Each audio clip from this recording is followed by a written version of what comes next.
Welcome to Rucks, Mauls and Oval Balls. That's right, it's the fans' favourite rugby podcast back in 2026 with some rugby podcast nonsense, but it may be a new year, but it's still the same old podcast hosts. It's me, Dave, joined as ever by Rory. Rory, say hello to the listener.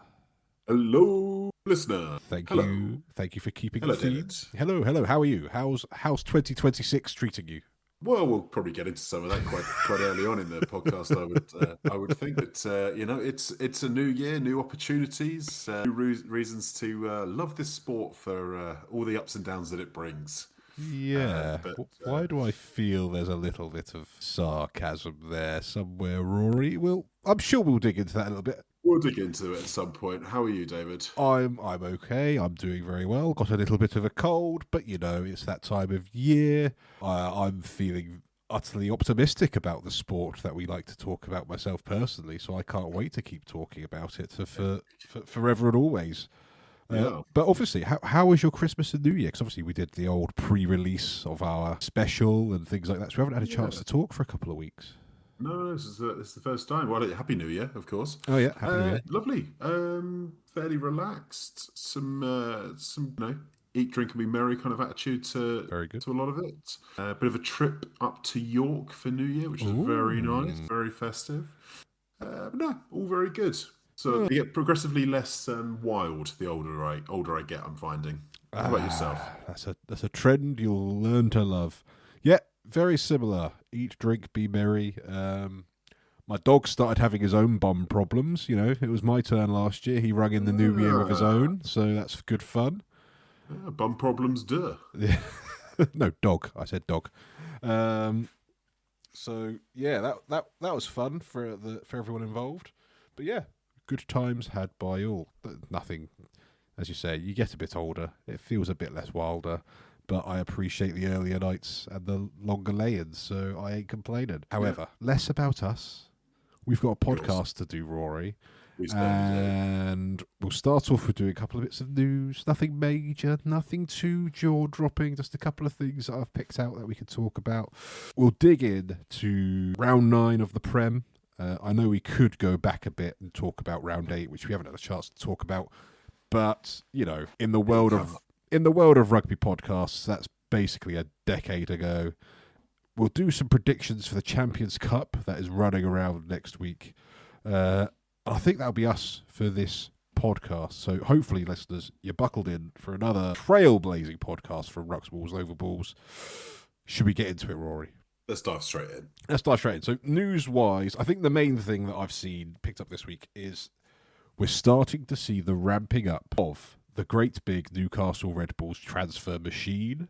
I think we've seen 4 confirmed now incomings for next season, and it'll be Razzie Tuima, Josh Hodge, Hoskins Satutu actually confirmed now, and Franco Molina. Are we starting to see a pattern emerging with the types of players they are recruiting? And are we convinced this recruitment plan is the right one?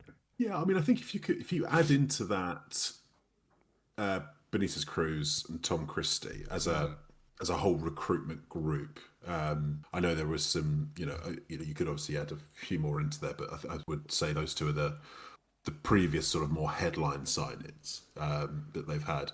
I think you're seeing a profile of player start to emerge, which is youngish, but coming into their prime, sort of in that sort of mid-20s, coming into their prime with probably international potential in most cases. Obviously, Benitez Cruz is now broken in fully to the Argentina team. But they're not going out and signing Sia Khaleesi, Antoine Dupont, They're not throwing mad money at massive Galácticos at this point. So I think it's an interesting profile of player that they've gone for so far. Mm-hmm. I think there's an intelligent approach to those signings. One of the key things, Tuima, Hodge, Satutu, all EPS or also English qualified, so they all sit within that restriction that we have. That restriction. So there's still some wiggle room for them in terms of where they continue to recruit. Interesting developments around the coaching aspect. So I think Dan McFarland is the name that's being heavily touted at the moment. Yeah. Come in probably in place of Alan Dickens. I'm not sure if that's been confirmed. If Alan Dickens is fully a caretaker role or. Well, I know he's definitely caretaker at the moment. Whether he's kept on beyond that, I don't know. He's quite highly thought of. He's got a good track record, so I wouldn't be surprised if he's kept on in some shape or form. And look, there's been definite improvements as we'll get into. But I think it's interesting to start to see what's the kind of front of house changes that Red Bulls are starting to make, and that the kind of the headline grabbers. It was interesting. There was an interview with Rob Baxter. I read recently talking about it, and his, because obviously Josh Hodge and Russ Tuima obviously left Exeter to go to Newcastle. I know Josh Hodge was formerly of Newcastle before he headed southwest. Yeah. It's interesting him talking about it, and I think he was asked something on the lines of, what do you see as this kind of financial might have an impact on the Newcastle in the league? And his perspective was on what it's going to do behind the scenes. And the thing that he picked up on, which I think is interesting for a team that's as geographically far away from Newcastle, is investing in things like travel. How do you make sure the team is as prepared as they possibly can be to play a game? Because obviously Newcastle will probably certainly have to do the most travelling of any team in the league by a distance. Exeter at least have the comfort blanket of only able to go up to Bristol, Gloucester and Bath for a few of their away games. And I think that's an interesting perspective, and that's probably where the picture will start to emerge over the next year to 18 months, is whether the behind the scenes stuff, your player welfare, your data analysis, the kind of things that prepare a team for success. I think that's where there's going to be a real interesting influx for Newcastle. But from a front of house perspective, all really good signs. I think Molina's a really good signing, a very, very solid international class lock. Russ Tuima bags of potential. Obviously fallen down the pecking order a little bit at Chiefs, but physically bags of potential. And if they can get him right, having that kind of tight head lock, in a smaller version, but not a not small version of Will Skelton, that kind of mould of player. We see how effective that kind of player is. Josh Hodge, I really like. I think he's got all the skills. Got a bit of the X factor. Bit of X factor about him. And then Hoskins Tutu is just an exciting signing all round. All the noise about him in New Zealand over the last few years has been immense. So, great signings from their point of view. I'm sure there'll be a few more to come in. Yeah, I think you're right. But, I think we're just starting to see those wheels turning. How long do you reckon it lasts until people start getting frustrated with the Red Bull machine? Because, us Brits, we love an underdog until they start being really successful. Sure. It's a hard one to answer. I suppose you could say when they start winning trophies, but I think the first few trophies everyone will be quite pleased for them. Maybe if they start having a period of sustained success, we'll all start getting quite bitter about it. They're a hard team not to like, Newcastle. Yeah, absolutely. I think that perennial underdog status feeds into that. But, one of my favourite Prem teams that I've watched was that Newcastle side that made the top four some years ago, that had Gonover and the other winger, the Samoan lad with fast old feet. I know who you mean. The name escapes me. Listeners at home will be screaming at their phones because they remember his name. But they've produced some very likeable teams. They were very successful in the late 90s when they initially pumped money into the kind of professional setup. And I think the sport is going to benefit massively from a big powerhouse in the north like that. So I don't see there being a prospect of much bitterness in the short term. Long term, if we're 20 years down the line and they've won 18 league titles, we might be getting a bit annoyed. Hey, if we're 20 years down the line and we're still doing this podcast, Rory, I'll be happy. Not even Red Bull could sour my cynical view, I'm sure, if we're still going in 20 years' time. Okay, Red Bulls, I think we've covered that quite well. The other bit I wanted to touch about, and I know this is close to your heart, Rory, Welsh rugby. Yes, the psychodrama. Just the continued soap dramatics that is going on in Welsh rugby. There's been a call for a potential, which I think is an emergency general meeting. Yeah. It is. It's all a bit of a mess. And at the same time, this exodus of players seems to be continuing with the latest. I think Aaron Wainwright's been linked to be going to Leicester Tigers. Yeah. And anything that you can give to our Welsh listeners that may give them a little bit of hope? Look, the reality is, if they go through a vote of no confidence, which will be driven, I believe, by the community game, similar kind of format to what happened with the RFU earlier this year. I have similar opinions on it to that process with the RFU, and my thoughts on the RFU council are well documented and the pro game in any country cannot be held to ransom by the community game. It just can't. So if Welsh Rugby wants to survive the crisis they're in and come out with a national team that reach the heights they have reached in the past, this can't go ahead. I still haven't probably fully formed my opinions on what they need to do pro club wise.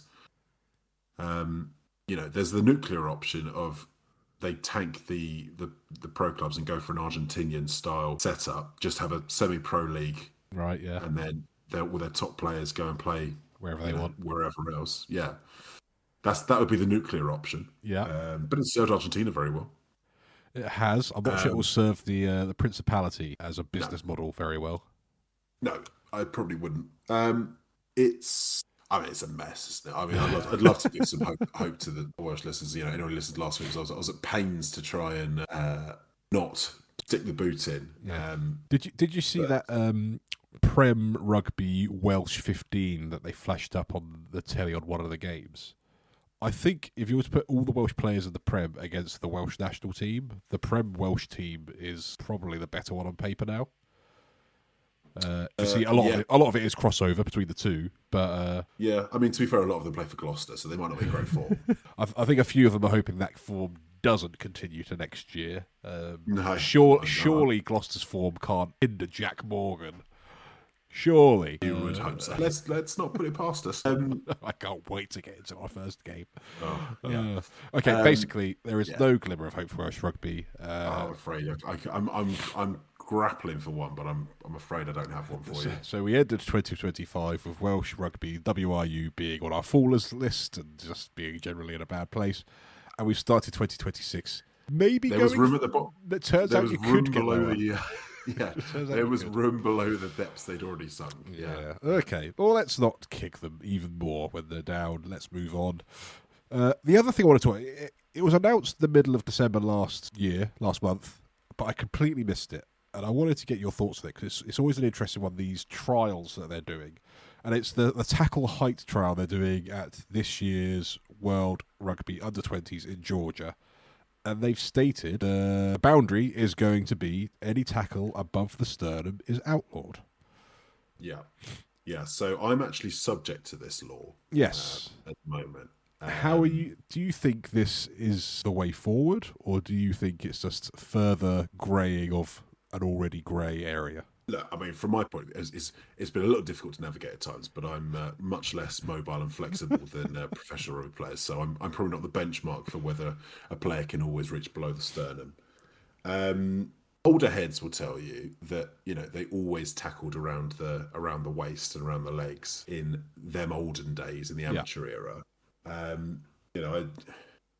In terms of this law, it's the old saying, you can't run without your nipples. So, it's the old saying, yeah. The old saying. So I suppose as a line on the body, an arbitrary line in the body as to where you can tackle it's as good as any. I just don't,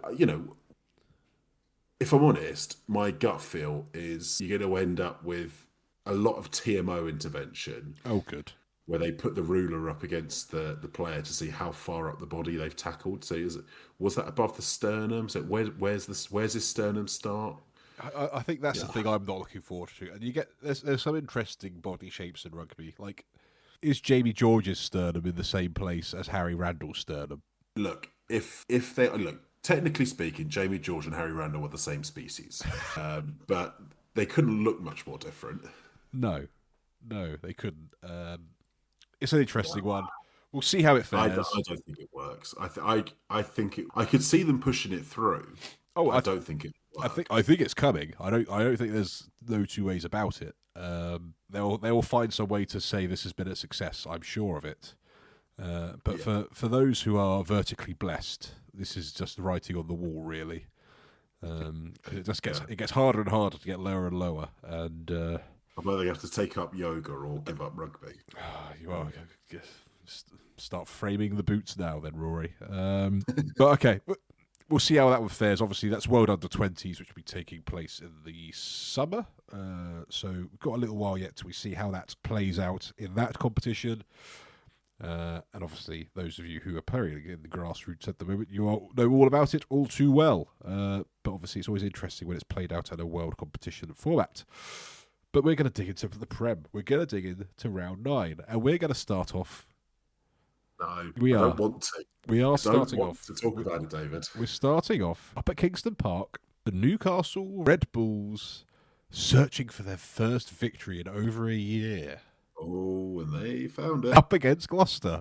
So normally, listener, I have a long list of bullet points and things that I want to talk about. All I've done for this game is I've just written a little note to myself, let Rory have a rant. So Rory, I'll give you a little bit of time just to get it off your chest, because I imagine there's a fair few things you want to say. Okay. Yeah. I'm trying to vocalize it. It's more of a feeling, it's more of a sensation than it is a diatribe. But I'm going to try and vocalize this as best I can for the listener. We're fucked. We're fucked. And I try not to use the hard swears too much on the podcast. But there's no sorry, way listener. to describe this.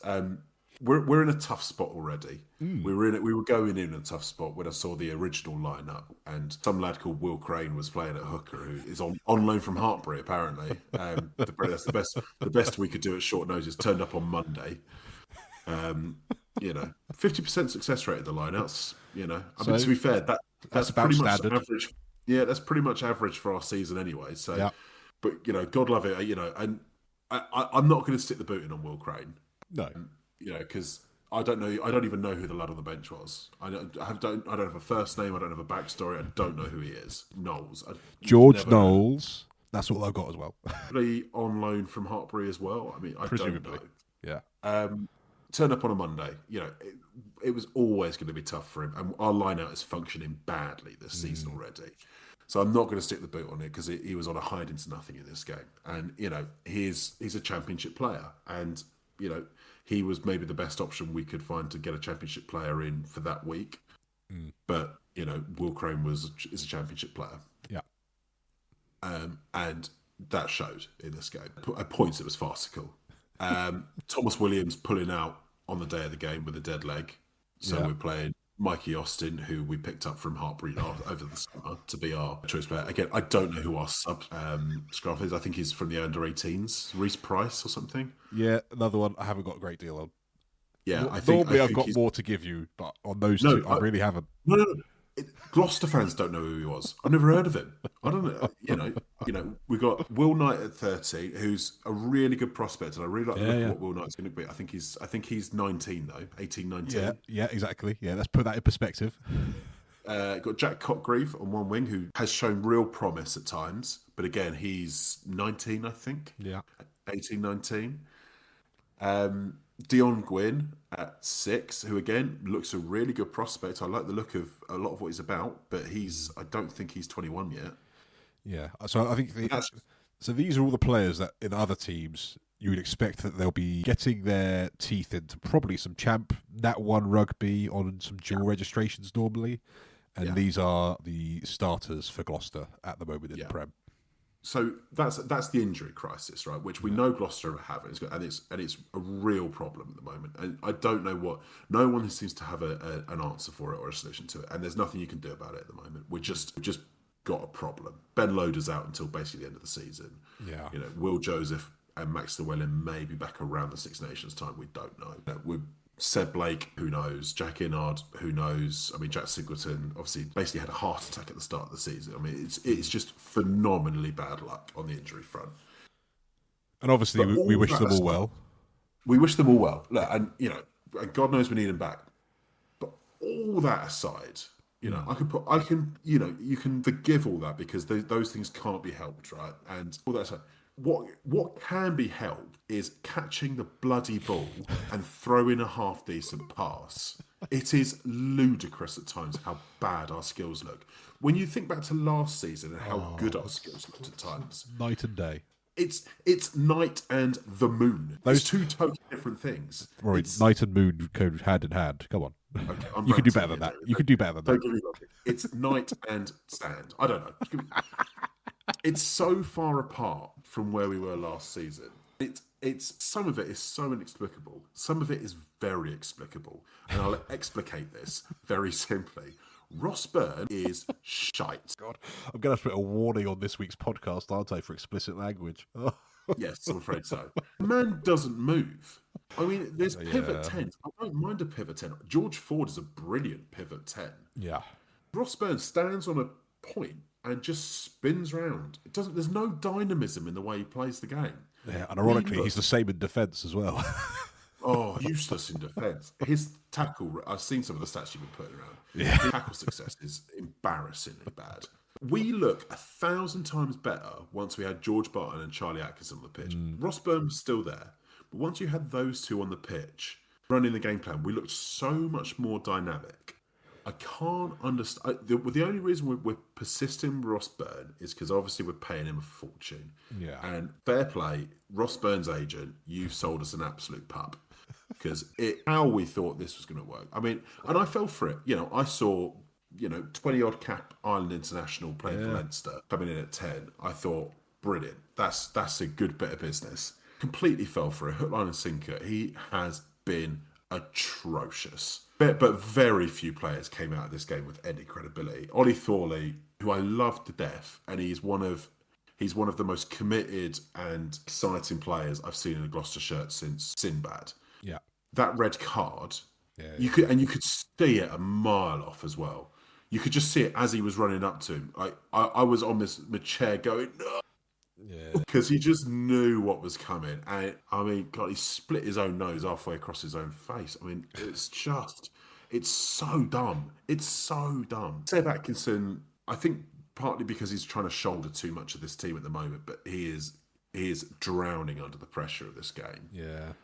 Val Rapava-Ruskin struggling at scrum time, which he never should be. I mean, no disrespect to Pal Framain, who's a good scrummager. Val Rapava-Ruskin should not be struggling at scrum time in that game. No. Arthur Clark, some good moments. The yellow card was daft. You just bought into that. Obviously they both had a crack at each other, and if we're going to be childish, Hodgson started it through the first dig, but Arthur Clark did it completely when he didn't have to. And you could have ended up with a really useful advantage then. So few players come out with any credit in the bank. I mean, I'm afraid to say Will Knight did not have a good game. Cotgrave did not have a good game. Thorley, really poor. Halfbacks. I mean, Reece Price actually looked okay for the 10 minutes he was on. Mikey Austin, not up to it. Ross Byrne, dreadful. Yeah. The only players who come out of this with any credit, I think Afa for Sogbon at the moments when he's getting involved is still looks good. He's still got it, yeah. I think Jack Clement is still playing very well. He re-signed today, which is the first bit of good news we've had in weeks. Yeah, God knows what they did to convince him to do that. They threw their kitchen sink at that contract, I tell you. He's coming out of this whole season with real credit. And the player who's come out of this... The only player who's really come out this season with absolute credit is Charlie Atkinson. Agreed. Who, once again, looked like the only player in the Gloucester... in a Gloucester shirt with any real quality, and quietly making a name for himself. I think, although he's in the 15 shirt, I would probably start him at 10. So I was going to ask you, Rory, when should, and I imagine the answer is 9 rounds ago, should Atkinson be in the 10 shirt ahead of Byrne? Because I just don't see why they're not doing it. Yes, yeah, now, absolutely no. The only thing I can think of as to why they're not doing it is they just can't bear to risk another injury. Or they just can't bear to admit they've made a mistake with Ross Byrne. Or he's got something in his contract where he gets paid double if he's not selected in the team. Maybe we've done something really dumb. if we had a 10-15 combo, and I wouldn't mind which way it was, of George Barton and Charlie Atkinson, we'd look 100 times better than we do at the moment. Yeah. Ross Byrne is dragging this team downwards at the moment with the way he's playing. Charlie Atkinson is quietly actually having a very, very good season, and one of very few Gloucester players who can really hold their heads high at the moment. Yeah, I really don't know where Gloucester would be had they not had Charlie Atkinson this season. Difficult to say. And for all the caveats of the problems we've got at the moment, and the problems are absolutely real. Some of the non-negotiables about the way we're playing, we just don't look up for it at times. And in this game in particular, for the first hour at least, we just did not look out for it. Basically, until Mikey Austin scored after a really, really nice break from Cam Jordan, by the way, really showing a bit of time for the size of the man. But up until that point, next to no moments of quality. I mean, I know Thorley scored in the first half, but in some ways that was almost in spite of the way we were playing. And then I'll leave it there because at the moment, as a Gloucester fan, I'm. Are you skivs in or skivs out? The problem with skivs out is, and then what? Yeah, but it's all well and good saying skivs out. But my question is just, and then what? My gut feel is what we actually need to do is more akin to what Exeter have done, which is reorganise, actually invest in the backroom staff, because we know we've got a real skeleton backroom staff because we're running, we look like a team that's being run on a real budget at the moment. We look budget. We're going to have to spend some money and bring in some people and let people in the background do the jobs that they've been hired to do rather than do 3 jobs. At the moment, we look like there's no clarity, and that I can only think that comes from the fact that too many people in the background are having to wear too many hats. Spread too thin. I think we're spread too thin. I think we need to bring in some people in the background so that we can actually let people focus on their primary task. Yeah. And if, don't get me wrong, if suddenly a head coach and a DOR become available that vastly upgrade where we're at with Skivington at the moment, fine. I'm not. Let's be real. The club has not exactly progressed under Skivington. Last year looks more of an aberration than a new trend, because we've been down this end of the table the whole time it's been there. Yeah. So if they find a better option, great. But just going skivs out. It doesn't solve the problem. No, there's a fundamental problem here. But hopefully Gloucester can turn it around. Well, yeah, hopefully for my sanity. But on the other hand, we should be very good. Good work, podcasting, Roy. Let's talk Red Bulls. Yes, and look, I mean, there's a lot of players that we really like in the Red Bull scene that really showed up. I think George McGuigan really showed up in this game. He was excellent. I thought the whole back row, particularly Christie, he's really finding his feet, I think. Yeah, they all really showed up in this game. Particularly the fact that Maffey didn't manage more than 20 minutes from a knock. I do quite like that Leather Barrow. I thought, I brought Leather Barrow into my fantasy this week because of basically our first performance against Bath. I thought, I think he looks a really, really good, solid, hard-working, hard-nosed Newcastle back rower. So I thought the whole back row was excellent, but I thought particularly Christie was very good. Benitez Cruz just brings that extra bit of quality that they need. Having a quality 9. The difference between the two teams at 9 was really, really stark. Benitez Cruz was excellent. But the player I think I really want to give a shout is Brett Connon, who has stuck it out with Newcastle. And, never going to be the world's most flashy or fancied 10. That's not the kind of player he is. But he directed this team so well in this game. Absolutely tactically perfect the whole way through. I thought Brett Connon got real rewards in this game for everything that he's put into Newcastle over the last few years. And he's a guy who really, really deserves moments like this, because he's the he's sort never going to be a football player, but he is just absolutely essential for clubs like this to keep ticking over. He's the sort of player that I will feel a little bit gutted for when they inevitably go and sign a international level 10. Yeah. When Jalibert comes in, Brett Connor's going to struggle to get the team. That's fair enough. But it's fair enough. But you can't help but feel for him because he's been nothing but loyal. He's stuck by them through thick and thin. And I think there's going to be a few players that are there's going to be some tricky decisions needing to be made, and how cutthroat Red Bull may need to be. Look, they're going to have to be ruthless, but I suspect this will be an evolution rather than a revolution. I wouldn't expect to see 23 new players come in over the next 6 months. No, I think there'll be another half dozen or so, but I think they've been pretty open about that. They're not planning on doing it that way anyway. They'll probably, if a 10 becomes available that they think's of real quality, they'll go for it. But I think they'll be quite happy with Conan, quite comfortable with Conan at the moment. I think Conan with a bit of a platform is worth giving him a season. Sure. Look, I think it's worth having, particularly having a 10 who kicks his goals, kicks to the touchline, moves you around tactically as well as that. You could, if you want to be really reductive, you could put it in like a George Ford like kind of mode. But as a Prem level player, he's for a team that's they're probably not going to win the league next season. They're going to be looking at trying to get into top 6, maybe top 4. Yeah, perfect 10 for that kind of model. I think getting into the Champions Cup's going to be their aim for next season, because then they can say we're in the top table. Let's bring the top players in. Yeah, absolutely. So no, I thought Brett Connon was excellent this game. I also thought Obote looked really good. Yeah. And he's a player who's a bit of a circuitous route. Not necessarily a player who's going to reach the absolute top tier of rugby. It's just it doesn't happen for everyone. But he had one of those games where he was really, really influential, really physical.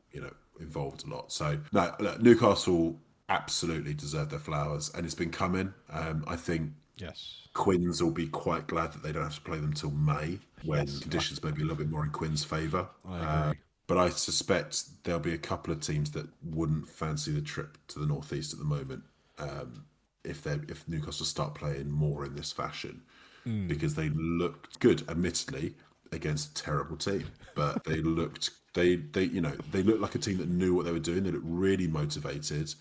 They looked really together. They looked like a good group of blokes. Yeah. So it does feel like the start. It does feel like we're at the very starting point of something there, don't we? Yeah. And the fact that they've sold out Kingston Park pretty much every single game, they're doing feel good factors on its way back to Newcastle. I think that's undoubtable. Yeah. And they scored 2 more tries and a scrum-half sniped. These are important building blocks to a successful team. Absolutely. So let's not dwell too much on the fortunes of both these teams, because it's not going in different directions. Let's not dwell on it. Let's move on, Rory. Let's move on to the other game that was on Friday night: Bristol versus Sale. Now, for me, this one was always going to be an interesting one, because I think everyone remembers the absolute textbook mauling of Bristol last season, where they went to Ashton Gate, nilled them, and just gave them bloody nose and really showed them that we're not messing around with you with this silly style of rugby you play. Yeah. However, I thought this was an interesting one. I feel like this was evidence of the evolution of Bristol Bears, as well as perhaps exposing a little bit of the problems Sale have had so far this season. Well, I would say Sale definitely tried to do the same job on them. Yeah. They wanted, to be fair, in the first half, worked. They more or less did that. I think Bristol would have been very relieved to have gone in 7-7 at half time. Yes. Because although Bristol had, I'm sure you'll have seen more of the stats, they'll have had vastly more possession and territory. They actually didn't look particularly threatening until right at the end of that first half. Until they scored, they didn't really look like scoring, if you know what I mean. There was a lot of panic I felt from Bristol, because it wasn't working, and the Sale Sharks really harassed them. Yeah, the press was really. Tom Jordan, the commentator, said Tom Jordan would look like a rabbit in headlights at times. Yeah. I mean, Tom Jordan's a really good player, and I thought by the end of that game was really, really influential. But in that first half, he looked like a player who had no answer for what was coming down his throat. And, he's probably a player who actually wouldn't have been subject to that kind of pressure in a lot of the games that he's played at the top level. Glasgow are rarely harassed to that extent. Bristol are rarely harassed to that extent. This was a really strong physical performance from Sale in that first half. Yeah. But yeah, as you say, I think the difference with this Bristol team and last year's is they're still a bit mad. They still throw it around. They still, absolutely go for it when there's even a glimmer of a chance that it's on. Which even at the end of that game, when they should have been booting it and chasing it, they were still doing it. Go for it. Yeah. But they have got the other gear. They still have that madness, but they've got that gear of going up the guts when it's needed to. Bit of toughness, I felt like. They've got that side of their game now as well, which is quite good to see. I think when you've got in your pack Liskenge, Rubiolo, Fitzharding, Bill Matter, you should have grit in your DNA. And it showed in this game because actually, if you compare the two packs, you'd be hard pressed to say that Bristol would come out on top of the two. Obviously, with all the quality that's in there, the Sale pack just screams physical, hard, abrasive, choke the life out of you, which they definitely did. Yeah, definitely did for the first. Certainly for the first half. But yeah, Bristol just look at it. I think maybe something around how they navigated that crisis period, and how they dug in and came through it with. I think it's brought them together. Good results. They look very sure of themselves, and they look like a team that believes in what they've been doing and what they are trying to do. They're definitely reaping the benefits of sticking by Pat Lam when they've had bad times. Because it hasn't, it's not been all trending upwards with the whole time that Pat Lam's been there. And absolutely not, no. And there's definitely been times when they've not got the balance right. Yeah. They've definitely been wrong in the way they've played. The game last season is a good example of it, right? But you can't accuse them of not having a clarity of thought in the way they play. They look like a team that really, really gets what they're trying to do. And, if you can score tries like the one Owen did in the first half and like the one Revuvu did in the second half, whilst also being ruthless enough to exploit a player on one leg like they did for Moroni's try. Yeah. Tie all that together, you've got a really potent outfit. I think having Reece Zammit at fullback is working really well for them, having that danger man there. And I think looking quite assured at fullback as well. So with Reece Zammit, obviously I thought he was going to go really well. I captained him for my fantasy rugby team, and then he goes and gets injured after 22 minutes and doesn't really do much. But I still think it is definitely an experiment to continue with. Yeah, absolutely. I think the problem at the moment, he seems quite fragile, Reece Zammit, and I don't mean that in the sense of he's actually fragile and he's quite injury prone. There's a little bit of he's a bit precious and a bit fragile at the moment. Maybe the bit of a post NFL coming back to the reality of life in the Prem. It's not the first time, is it? This has happened. I've noticed it a lot this season. How often after he takes contact, the physios come on, and it's pretty frequent. The percentage of contacts to physio attendance is, it's not a stat that's kept, I would imagine. But if you watch him in the game, he gets attended to a lot. And this is no slight. I'm not suggesting that Reece Zammit isn't an incredibly tough man and a tough player, but there's a little bit of fragility there somewhere. That would be my only slight concern if I was a Bristol fan. But in terms of when I think of that Bristol team going at full flight, and then you say to me, and they've got Reece Zammit running at fullback, who can just hit the line at any point at full tilt, I'd go, scary, isn't it? Yeah, that seems like it would work.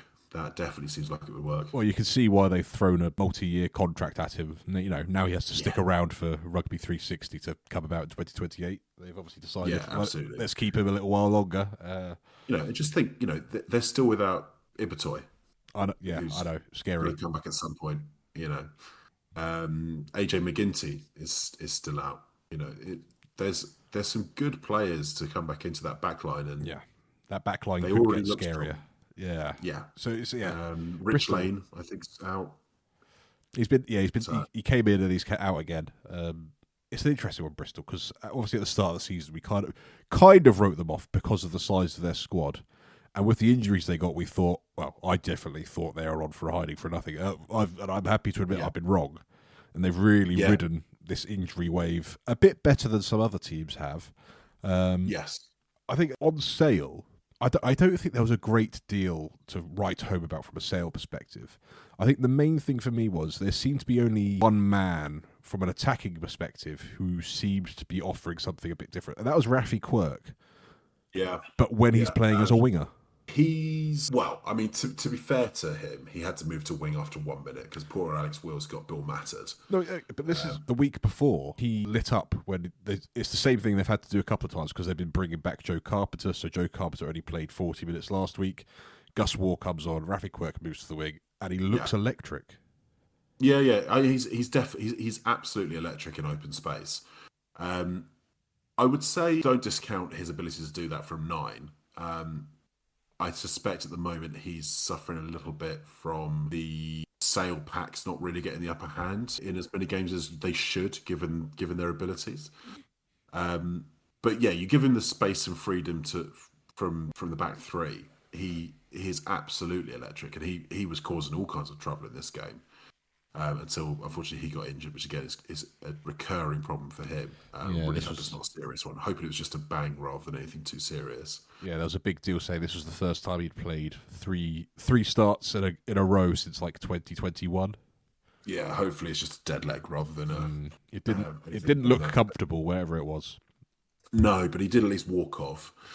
But yeah, like I like the look of him in the back three because I like the idea of him being able to cover back three and what that could potentially mean for his international opportunities in the future. Because I still live in that kind of vain hope that we'll get Rafi Quirk to the level that we all think he can get to, and then we'll see something really, really special internationally. Yeah, it was interesting. The commentators were kind of dancing around that topic, saying, well, if England never wanted to do a 7-1 bench split, is there a better one out there than Rafi Quirk at the moment?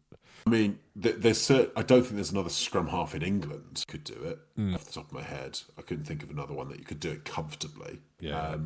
So, no, really. I mean, because he's stocky and he's strong. And I actually, with the power he's got, my gut feel is his vertical leap, if he was chasing a high ball, would be actually pretty good. Maybe it's not going to be Tommy Freeman or Tom Roebuck, but, good enough to cause, a lot of wingers problems. He was doing a pretty good job in this game against Heward and Ravuvu, who I think both are minimum 6-footers. So I would think Ravuvu's got to be close to 6'3", I would have thought. Yeah, but Ravuvu is an amazing player, but in the air, not his thing. Point. Yeah. No, that's fair enough. But regardless, absolutely competing there. So yeah, I'm hopeful it's not too bad an injury on this one, and he's playing either this week or next week. But there's definite glimpses over the last few games that Rafi Quirk is getting back to something like what we know he can do. And yeah, that the threat he poses in broken field, it's not unique amongst English nines. Who's up against one today, one in this game that is obviously very good at it, in Harry Randall. But you combine that with his pace and his power and his defensive abilities. Yeah. He's still probably, if he hits his ceiling, the best all-round 9 in England. Or he can slot players in a tackle, can't he? Which is, if you're looking at someone like Alex Mitchell, that was an obvious deficiency in the autumn. Yeah. It's obviously a deficiency for Harry Randall. It's not his strong point. He's quicker than Van Poorfleet. Yeah. He can probably kick as more or less as well as any of them, barring maybe Ben Spencer. Yeah. I take your point. It's just a case. It's that longevity. It's that injury record. Just needs to prove that he's past it. So I'm with you. I hope that he is back this week or the week after. It's just a little dead leg, but you do worry when someone has such a track record. Absolutely. Sometimes it does just take one little thing and you're back to square one again. But yeah, I didn't think that's too much. Like Sale, yeah, they'll be going back with a bonus point, but their season's really kind of... It's petering out, isn't it? Yeah. It's been a disappointing return for Sale this year. I mean, maybe they'll try and make a late charge for the playoffs again, but I don't actually see them turning the corner the same way they have done in previous years. And I couldn't really put my finger on what that would be, other than they think they've missed the boat on an attacking style of rugby that seems to have worked really well for teams like Northampton, like Bristol. Exeter look better in attack this year. Bath, when they're in full flow, really good in attack. Even Saracens, who are just ahead of them at the moment, look better in attack. At the moment, they still seem too set in their ways in terms of the way they play, and maybe they just need to evolve a little bit more. Yeah, I think you're probably right. Because I do think they play a bit too much out of possession deliberately. Yeah, look, you sign that. They can keep signing South Africans, and they'll keep going down that road. But no, I just think they look like a team that needs to evolve a little bit.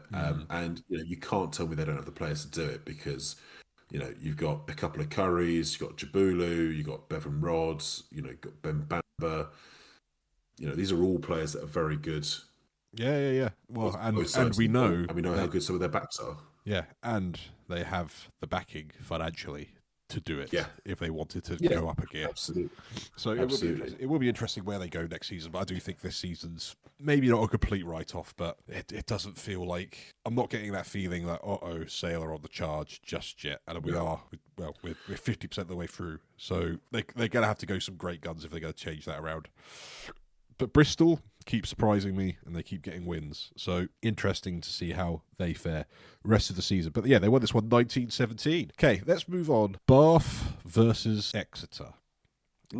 This was an interesting one. Bath coming off of, well, let's just say an embarrassment at the hands of the Northampton Saints rotational side. Exeter in an absolute rich vein of form. A real tasty prospect. Now, did I think 20 minutes in this was going to turn into a tasty prospect of a game? No, I did not. No. 20 minutes in, I thought Bath have had a rocket up. Yes. They were so intense in defence and at the breakdown. They wouldn't give Exeter a minute's peace. Obviously, Exeter not helped by Riddle getting red carded in the first couple of minutes, which doesn't help. Lots of panto noises in the crowd, but ultimately the correct call, because it was a nasty one for Arundel. But from there, I mean, Bath just took real control. I mean, some great backs play for Beno Abano's pick and go try, Alfie Barbari's pick and go try. Real flair attacking play on show from the Bath Galácticos. But no, to be fair, the Carreras try was lovely. Probably was the first bit of rugby in the game, if we're being frank. But I think it was Lee Lawrence broke first from the 22, then Louis Hennessy breaks, Carreras goes into the corner. Lovely bit of rugby. And when Bath play like that, they are absolutely at their best when they actually go for it. Yeah, it just doesn't happen that often. It doesn't happen enough for the quality of player, for my liking. And I think it's difficult. You can't literally the champions. They are, and they're right up there again. Obviously, this is not quite top at this moment, but they're right up there this season. It'd be daft to sit here and criticise Bath for the way they're playing, because it's obviously working. But if I were to criticise them, and I'm willing to try my best, I still think they're overly cautious with the way they play the game. They're too they're still playing the margins. Let's face it, they're boring. And I mean, that's the reality. They are boring at the moment. It works. It's very effective, but it's boring. It's a bit like Saracens in their heyday. Like, it's just attritional. They'll wait for you to get to discipline. They'll get a penalty. They'll kick you in the corner. They know their maul will score them a try. Repeat. It works. It's effective. It's boring. But that's not necessarily what happened after this 20-minute window, because Exeter really worked their way back into this game. And I thought for a moment Bath are in for another rollicking. Yeah, I mean, it'd be hard to point to what changed other than just a bit of a swing of momentum. So the first try, so Dwebber scores the maul in the corner, which just comes from bad discipline from Bath, so just giving Exeter field position. And then Woodburn scores about 5 minutes later. So again, bad discipline from Bath, kick to the corner, maul, that doesn't quite go over, pick and go. And then I think it's Harvey Skinner throws a lovely ball over the top to Woodburn to go in the corner. Oh yeah, it was a lovely pass. And really, really nice pass. And I would say at that point, so that was 26-14 at half time. And after the first 20 minutes or so, this was looking like a 40-50 pointer. But the momentum just swung back a bit to Exeter. But it didn't actually play out that way in the second half. The Chiefs really had to cling on for the first 20 minutes of that second half. I think Bath had at least one try chalked off. It was Ben Spencer's try chalked off. A couple held up. But that first particularly the first 10 minutes, but maybe the first 20 or so, Bath were all over Exeter again in that second half. And then momentum just swings back again, and Exeter just clung in there. They defended like lions. I mean, fair play. They were absolutely brilliant. And they just get themselves field position, and Fizzalau absolutely explodes through. I think it's Ted Hilly explodes through, actually, which is a hard thing to do for the best of times. But a bit of classic Exeter back play again, just pick and go, pick and go, pick and go, pick and go, pick and go, up until the point they get over. But again, effective. And then Manifewa Boso scores in the corner off another really nice pass, which I think again was Skinner, left-handed, right over the top, put him in the corner to make it 26-all. And I've got to be honest, at that point I was like, what on earth is going on here? Because I couldn't really pinpoint you a specific thing that swung the momentum, other than in the first half it was probably Bath's discipline. Maybe it's just Bath's discipline. Maybe that is the only thing it is. They just seem to go through mad periods where they just give up field position. Yeah, but I think what we see with Exeter is that they are just the masters of sticking in games at the moment. They are dogged, aren't they? Yeah, they don't go away. They do not drop off. They do not fade. You get an 80-minute performance from them, it seems, every single week. I think that's. They look really fit, don't they? They do. They look a really, really fit outfit. And they've struck the balance between having as big a pack as possible and playing when they need to. They're not quite the team they were when they won the title, where they are literally just a pick and go, keep the ball, just keep the ball and keep going as long as possible. But they just cling in there. But on the subject of picking and go and just keeping the ball, there was something quite nice about the Arthur Green try, where they just decided to pick and go for about 35 metres out. Yeah, was it 41 phases or something like that? Yeah, it was something. It was certainly around 40. It was definitely over 35.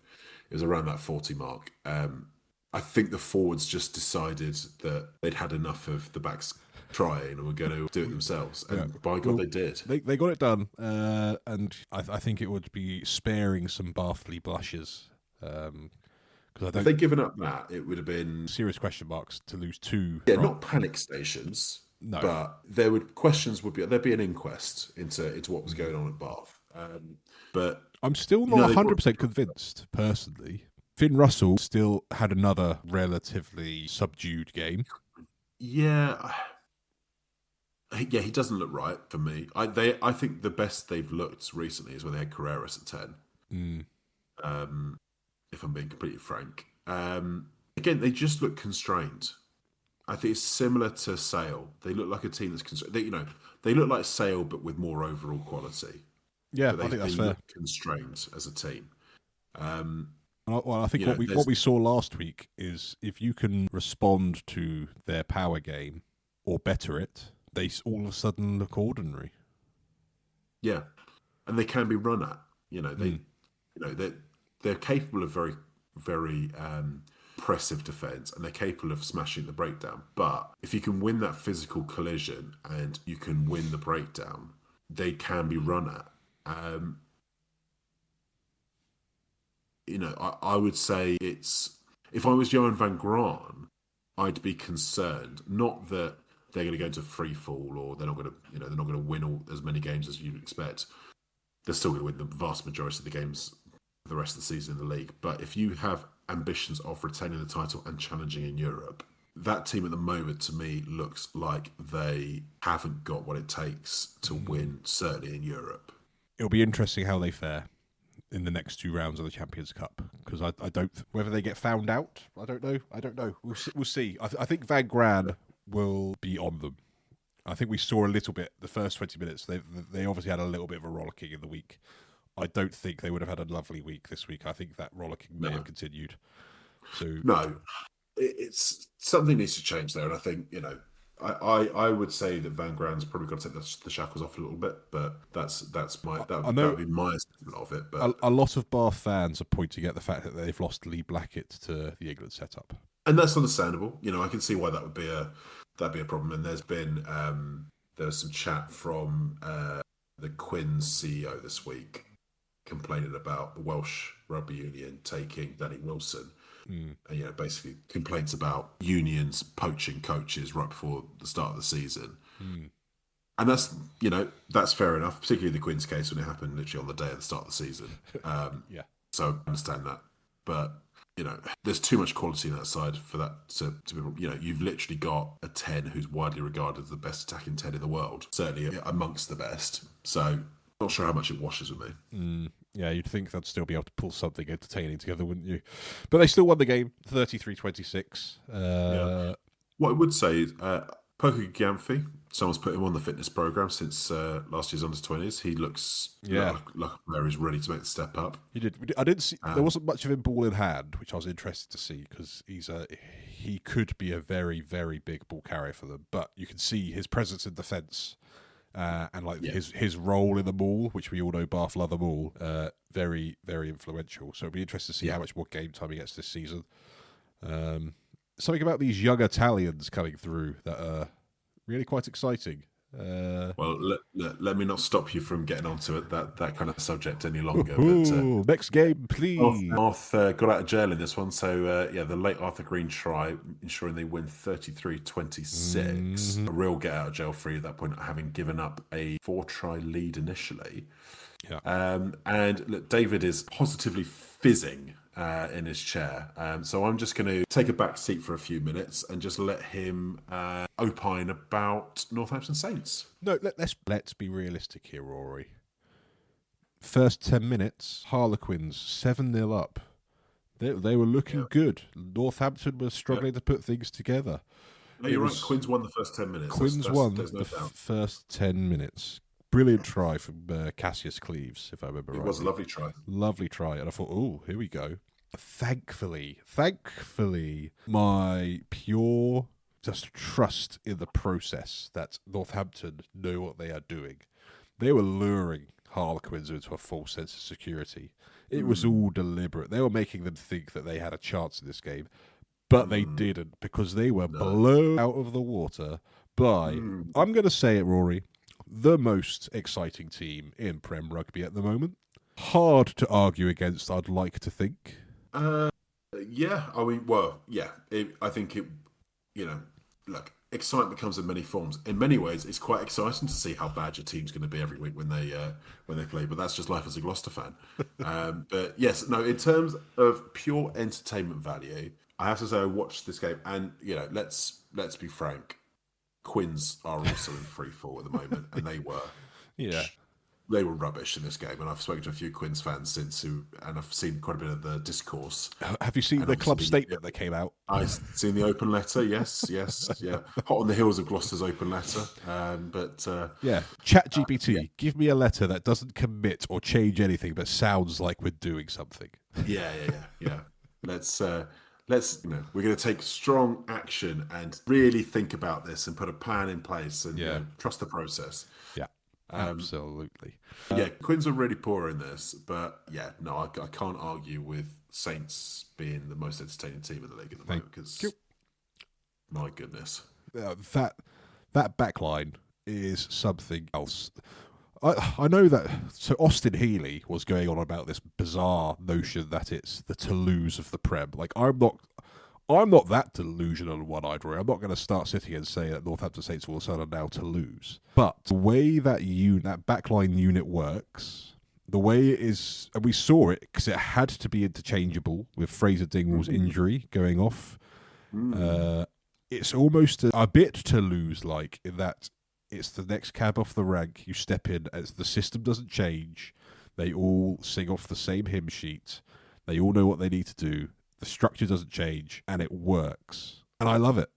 And we're seeing the best of some really exciting young players playing some really exciting rugby. They are reaping the rewards.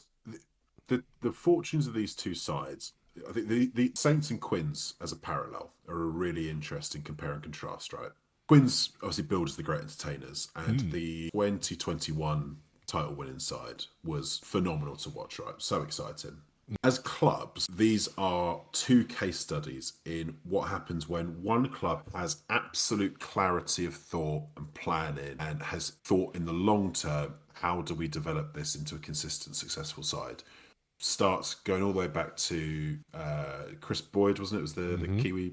Going back to him coming in, and that Northampton side, which was, let's be frank, it was quite an average side, actually, in terms of the results they actually got out of the team. But the work that was putting in the skills and the structures that build skill sets in the younger players, setting up younger players to come through and fit into a first team system and show real quality. Starting from there all the way through to from there into obviously Dowson and Vesti and that coaching group and everything they've done. And you can see really, really clearly the DNA of the Saints ethos goes way deeper than just how the first team play. Yeah. Because players don't step in that comfortably into that team without it being really ingrained in them at all levels. This is how we play, and this is the skill level that's expected, and this is what we want from you. The clarity of thought in Northampton, and you know me, I am no great lover of Northampton Saints by any stretch of the imagination, as I am for most teams in this league, but you can't help but admire the way that Northampton are being run as a club. They're doing very well. They're getting very close to breaking even financially, probably will this season. So from a business perspective, they're running really well. But from a player perspective and the they have in terms of how they are looking to develop a squad and a first team and build success, absolutely phenomenal. You compare that to the chaos in southwest London at the moment and this Quins side, which the coaching is disastrous. The coaching situation is disastrous. There's not to dig out any one coach or any individuals, but there was an interview with the is it Elmbury, one of the senior managers at Quins, that I read earlier today. They've had over the last 10 years 4 head coaches, and their league winning side had no head coach. Their recruitment and retention, there's lots of different moving parts to this, and it's not to blame any one individual or even the way that they're set up. Losing someone like Nathan Jabulu and losing Andre Esterhazen are 2 completely different situations that happen for completely different reasons, but they build into a sense that this is a club that is struggling to remain attractive to all of its best players, either the stars or the players coming through. The recruitment outside of that looks piecemeal at best, which I think is pretty a kind way to put it. If I look at that starting side, I'm trying to think who would be a successful signing Quins have had since Andre Esterhazen left. That's a difficult question to answer, isn't it? Isgro, maybe? Isgro, maybe, but that I would say, to a certain extent, the jury's a bit out on that one. It's not. Yeah. He's been good. He's not. He's not blown the lid off the place, has he? No. I mean, Cunningham South, I guess, is a signing, but you sign a youth player from a defunct Irish. Couldn't, off the top of my head, think of another particularly successful Quins signing in the last few years since they won a title. No, which is pretty damning. The playing style looks confused at best. Everything boils down to let's just hope Marcus can pull something out of the bag here. That seems to be the whole ethos of it at the moment. Yeah. The contrast between these two clubs is. If you were doing a case study or a pair of case studies to line up against of how do you build a successful club, let's say you're Red Bull, right? They're like looking at Prem Rugby and thinking, okay, how do we build a successful club from where we are? You'd look at these 2 case studies and go, okay, this is how you don't do it, and this is how you do it. Because at the moment, Quins are at best treading water, going backwards, and Saints, I mean. At the moment, the way they're playing, the quality of the squad they've got at the moment, the players that, you think of the players that weren't even playing in this game. Yeah. Genuinely, the sky's the limit for this Saints squad at the moment. Yeah, I think, again, at the start of the season, we talked about, questioned whether the depth was there. Yeah. I think the last few weeks, I think we're starting to see that the depth is there, and I think what's been going on behind closed doors is the quality, the skill level of those depth players, those ones that are kind of squad fillers normally. They've obviously been working on them because some of the skill levels in those players has gone up tremendously this season. So the likes of Ed Prowse, for instance, last week against Bath, phenomenal. Like, and these are players that in the past I would be like, oh, probably they'll get a run out of the Prem Rugby Cup. I'm not going to get excited about seeing them play. I've now got confidence that whoever they pick in those 23, that they're going to bring something to that team, and it's really good. I think the other thing I wanted to touch on, quite rightly, lots of people are getting excited about Tommy Freeman in the 13 shirt. He had another fantastic performance, ball in hand, really, really good in the 13 shirt. I can see Borthwick going down the route of trying to get him on the pitch, making room for Feu Aboso, Roebuck, Arundel, all the other wingers. We got Kalori, who knows? But Freeman at 13 opens that door up. A word of caution I will air. There was a couple of times in this game, and this may get fixed quite quickly, where I think Tommy Freeman forgot that he wasn't defending on the wing. And there was a couple of times he got caught out where he was almost trying to show the attacker the line. Normally, as a winger, you would give them the line and then defend it because you've got that as an extra. He's done that a couple of times in the 13 slot, and that led to a line break for Iskra or whomever. Yeah. So I think just a word of caution that I think defensively it may take him a little bit longer, and Quins may not have been the best team to expose that. I saw it a few times, and thankfully we have got a very, very good kind of defence when people break against Northampton. Our defence to kind of regather and get back into position is really, really good normally. Yeah, you got a good scramble. A real good scramble. So yeah, I think if Freeman's got ambitions to play 13 for England, he has to look at the job that, let's say, Henry Slade has done for the last few years in 13, leading that defensive line. That's what you got to do. So yeah, definite work on for him there. But ball in hand. I'm just looking at how long we've been recording for, Rory, and I'm very conscious of how long we need to try and keep this podcast to, but I could wax lyrical about George Hendy, Eduardo Tadaru, Callum Chick, Sam Graham when he came on, just absolute monster hits. Fischetti, he looks like he's arrived in his Saints shirt. Yeah. I could probably wax lyrical about everyone. Alex Cole's getting a hat-trick, James Ram, but, to a man, they were brilliant. The one I would highlight, I think, is George Hendy for me, who fullback is putting his hand up, I would say. And we've been George Hendy fans since day dot. But yeah, absolutely. For me, he looks. I think if Hendy ready. If Hendy comes out of the matchup against Bordeaux this weekend with credit in the bank, showing that he's able to go toe to toe with Penno, Bielbure, whoever they pick, he's got to be in the squad. So yeah, like I could wax over. And then the crazy thing is, don't even mention Alex Mitchell. He got 4 try assists in this game. 4. It doesn't happen. But you expect that now. You expect that from Alex Mitchell. You expect it. Like it's insane. Finn Smith finally finding his kicking boots as well.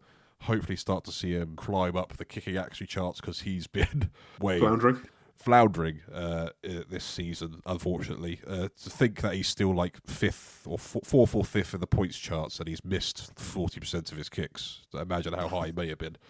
But yeah, I could wax lyrical about the Saints team for a lot longer than I have done.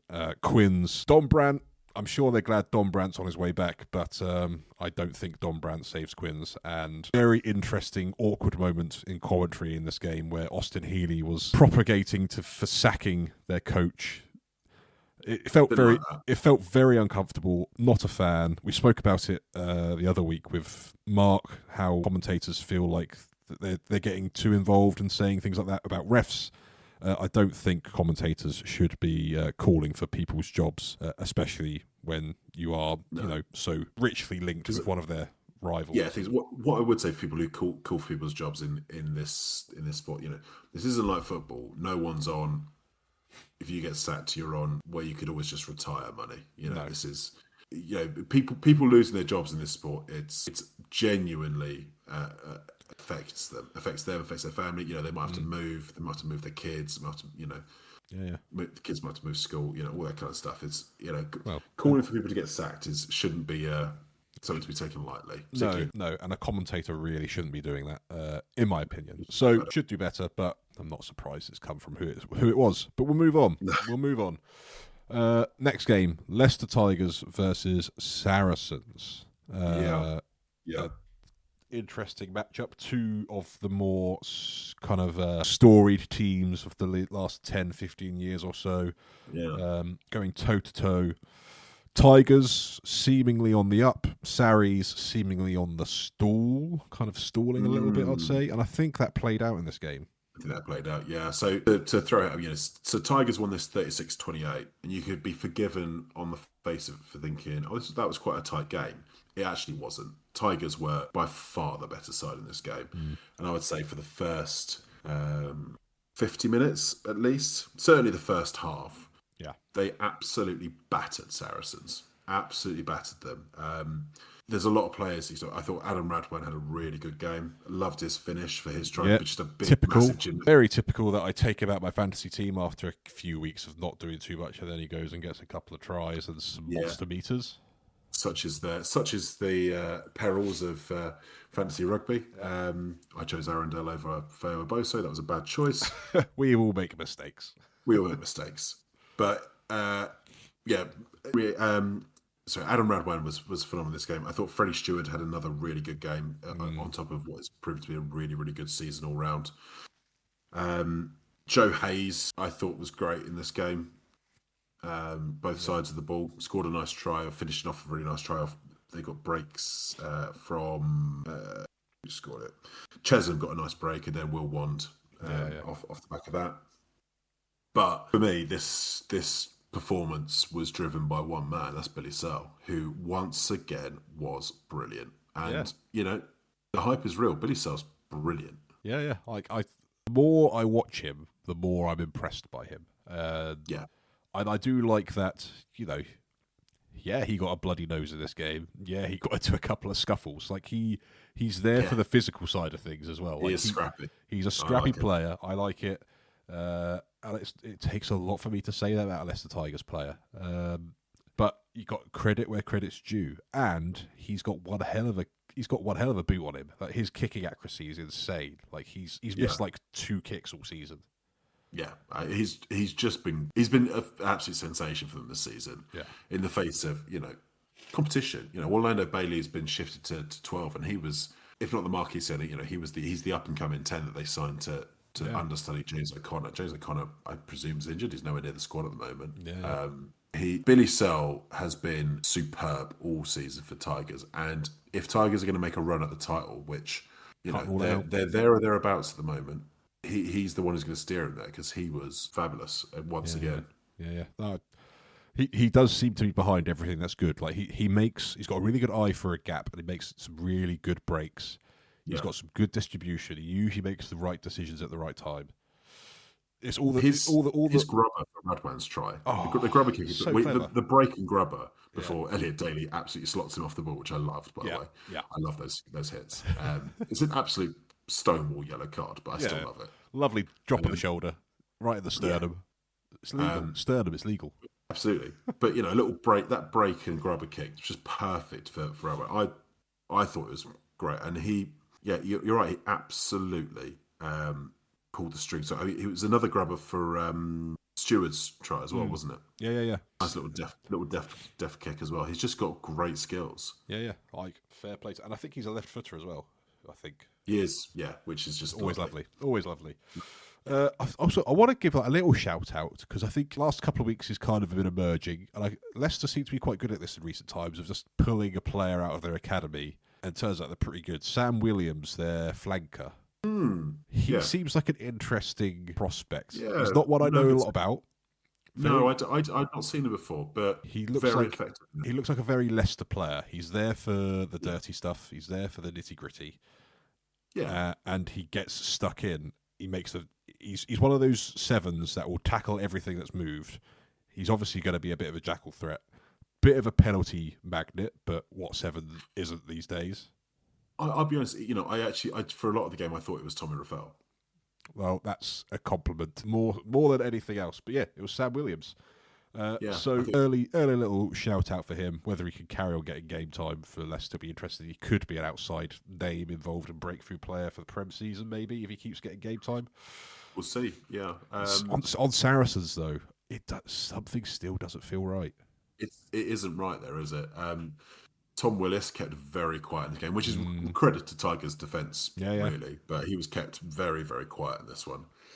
The only obvious thing to me, and maybe it's because of the intercept try that I'm being clouded by this.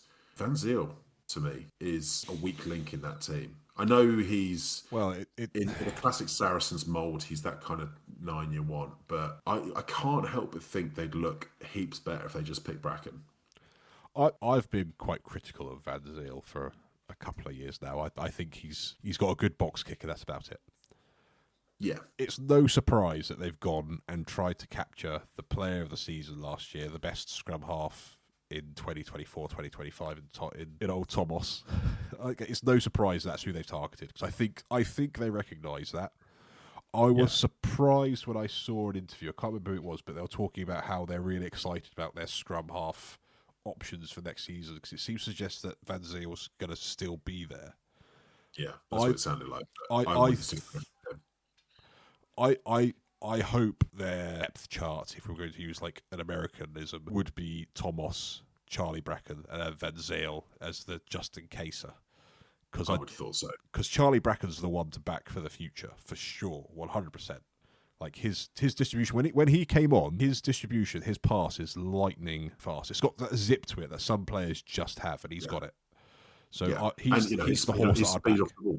When he scored the try, after his out and out speed is right up there.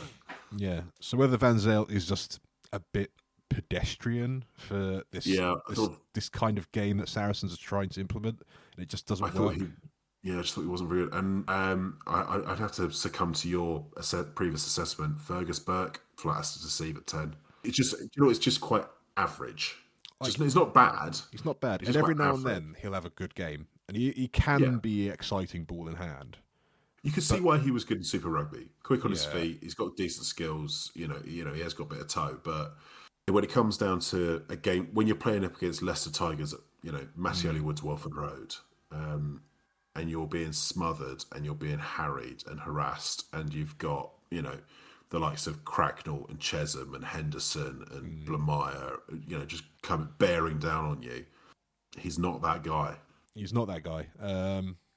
So yeah, it'll be interesting to see how they fare rest of the season. I think they're languishing down. Is it 6th or 7th they're in the table now? Yeah, they are quickly dropping.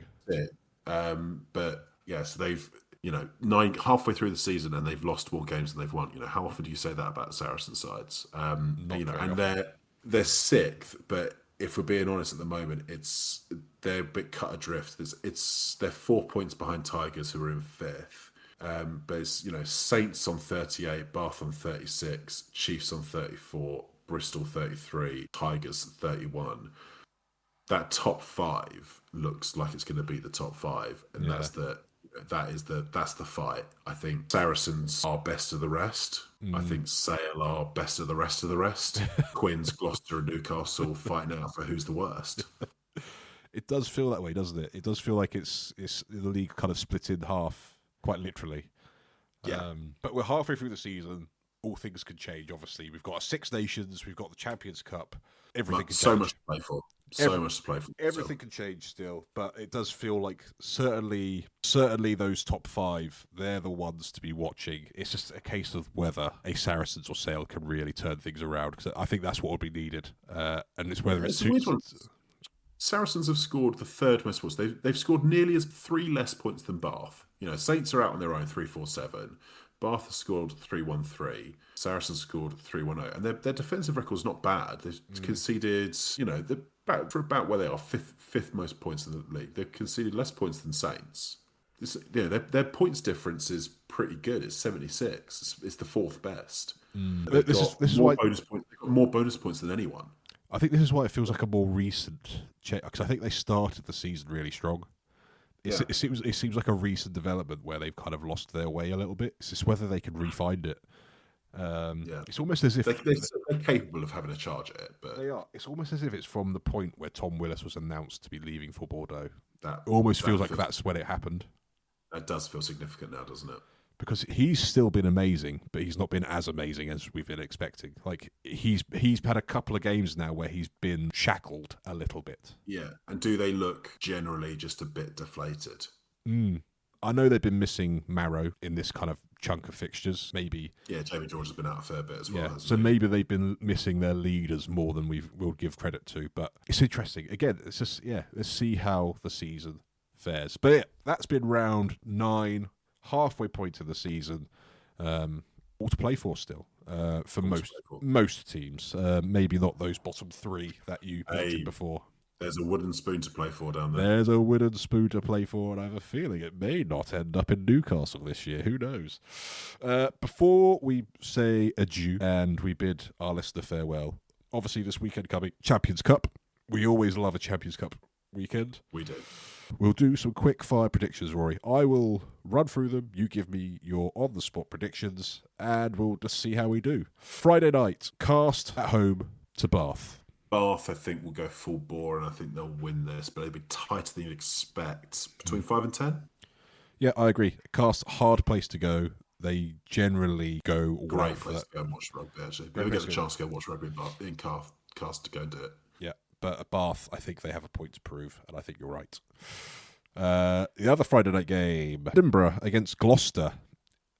Hard to back the Gloucester boys at the moment. Hard to back Gloucester. I mean, Edinburgh aren't in amazing form. We have beaten them, their gaff, in the last year or so, but I can't back us at this point, the way we're playing. So I'm going to say Edinburgh by 50? 10. Oh, for 10. Okay, yeah, 10. Saturday, 1 p.m. kickoff, Bulls against Bristol Bears. Bulls aren't in amazing form, no. I can tell. I don't think they're quite as good as people thought they would be. They might be throwing the towel in this competition because they've lost both their games already. Yeah, they may not fancy it. Bristol, I think, will fancy it. I think it'll be a really open game. I could see Bristol winning this by 15 to 20, but it being quite an open game. I think you're right if Bristol go full bore in their team section. I hope they do, but we've obviously seen in the first 2 rounds, sides not necessarily travelling at their strongest, and it's kind of... Well, I think Bristol put themselves in a good position because they obviously won away at Scarlets, didn't they? Yeah. Who did they play at home? Was it? No. Poe. Oh, and they won that one, right? Yeah. So they're 2 from 2. Yeah. So it makes sense for them to go football. Yeah. No, I hope they do. I hope they do. But I'm going to reserve my judgment entirely until I see that team selection. Because I think if they don't, I think Bulls may sneak this. Because they may be sniffing 4th place and still going to the knockouts in that group. True. Clermont versus Glasgow. At the Stade Marcel Michelin. The Vanquishers of Toulouse. Clermont may not fancy it now, although it is at home. They do like to win at home. They do. But I'm going to back Glasgow to get a result here. I think they're going to pull it off here. So I'm going to say Glasgow to win by 5-ish. Yeah, I would agree. I think this is where we see the teams that are going to take the competition seriously, and I think Glasgow will be backing themselves. Yeah. So I would agree. But Leinster versus La Rochelle. Interesting matchup. 2 big dogs. Yeah, absolutely. But I think La Rochelle are still not quite back to where they were, so I'd say Leinster probably win this one by 15 points. Yeah, 10-15 is what I was thinking. Sale Sharks versus South African Sharks. Well, this really is a battle of who's more South African. Home Durban Sharks have been pretty poor, I think, by all accounts. So I'm going to back Sale to win this one by 10. Yeah, I reckon the Sharks are going to win. Yeah, I'm backing the Sharks. I'm backing the Sharks. Backing the Sharks. Scarlets against Poe. 2 teams who've lost both their games so far. Yeah, I don't think either team's going to be really this. I think Scarlets will go for this just to get some momentum under their belt and win some games. So I don't think Poe will send anything much to shout about. So I'm going to guess Scarlets to win this one. This is not game of the week. Not game of the week, but I'm backing Scarlets because I did watch them play Bordeaux in round 2, and they weren't bad. They were pretty good. Yeah. Just Bordeaux were amazing. So I think Scarlets will have a win in them. Leicester against Bayonne. Again, Tigers will win this one. Yeah. Tigers will win this one comfortably. I'd say by 15-20. Yeah. I think that's how it should go. Sunday fixtures. Harlequins, look away now because you're being visited by a very informed Stormers. Yeah, very informed Stormers who I would guess will fancy actually going for this one. They'll want to have a tilt at this competition. So I'm afraid to say on this occasion, I think the Stormers are going to win this one. And this will be the end of... I know Quins have said they're all out for Europe now, but there's been all out for Europe and there's actually doing something about it. And I think at this point, nothing about it. Yeah, so they're all out for the Challenge Cup. Yeah. So I think Stormers will win this one, I'm afraid, by 5-10. Yeah, I'm keeping Feinberg and Gomazulu in my fantasy team, put it that way. Toulon versus Munster. Toulon will win this one relatively comfortably. I mean, if Munster are anything like when we played them, Toulon could win this one by 20 points easily. Yeah, they weren't impressive, were they? No. They made beating Gloucester look really hard, which, as we know, not very It's hard. Game of the round, I don't care what you say. Bordeaux versus Northampton Saints. Champs versus runner-ups. The two form teams in their respective countries. This is very hard to predict. Head says Bordeaux will win this one in Bordeaux, but there's something. There's something in there. There's something saying that maybe Saints pull something off here. It's going to be a cracker, right? But I'm going to say sneak it by 3. Yes, Rory. I hope you're right. I just got a funny feeling. I've got that feeling like I had when we went to Leinster and we beat Leinster. I think it's going to be. I think it's going to be an amazing game. I think this is going to be. This is a question as to whether you have that feeling just in every game and you've just got right on the Leinster one, or whether it's actually you're prophetic. That's a very fair challenge. One thing, I think it's going to be an absolute advert for the game. So if you are sat in front of a television looking for something to do at 3:15 on Sunday, turn on. Well, you're not going to have Premier Sports because no one does. But if you find a way to watch it, because it's going to be a spectacle. And then the round is again quite a good game at the Stonex. Saracens against Toulouse. Yeah, this will be an interesting one. Saracens will be all out for this. They will want to win this one. They'll have all the big guns back. I would expect to see Farrell playing 10. Yeah. But ultimately, I think Toulouse's quality will shine in this one, and they will win this one by 5-10. Yeah, it could be again, and a lot of there's a potential for all these games because I think the weather this weekend is potentially atrocious. Yeah, which could absolutely be a leveler. So it could change how things go. So if our predictions are wrong, that is why, and it's got nothing to do with our ability to call games. But yeah, that's Champions Cup. We'll reconvene next week, Rory, and we'll see how we've done, and we'll talk through some of these games, I'm sure. But for this week, Rory, the podcast is coming to a close. Any final thoughts for the listener? Maybe an optimistic thought to start the year off? Optimistic. It's all doom and gloom in Gloucester. It's all gone wrong. We've been Rucks Bulls and Oval Bulls. Hope you've enjoyed listening. Don't forget to like, subscribe, follow, email, text, whatever it is you want to do. We'll be back again next week for some more rugby podcast nonsense. And for now, ta-ra. Ta-da.